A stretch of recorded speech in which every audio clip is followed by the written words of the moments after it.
আসসালামু আলাইকুম প্রিয় ভাই বোনেরা, দেখো সিঙ্গারা বানাচ্ছি। শিহাব সিঙ্গারা খাবে, তাই একটু ভিডিও বানাইলাম। তোমার পাশে থাকবা সবাই, আমিও তোমাদের পাশে আছি। ঘরে বানিয়ে খাওয়াবা বাচ্চাদের, প্যারা বেকা যাই হোক, ঘরেই আমি বানায় খাওয়াই। বাইরের জিনিস খুব কম খাওয়াই।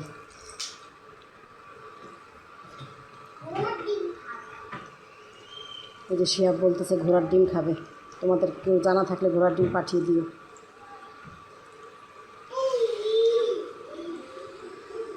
সকলের পাশে থাকবো বন্ধুরা, জানো তো একটা ভিডিও বানাইতে অনেক কষ্ট।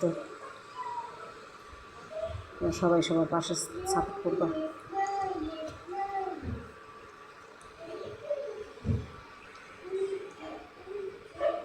ভালো থেকো বন্ধুরা, সকলেই ভালো থাকবা, সকলের পাশে থাকবা।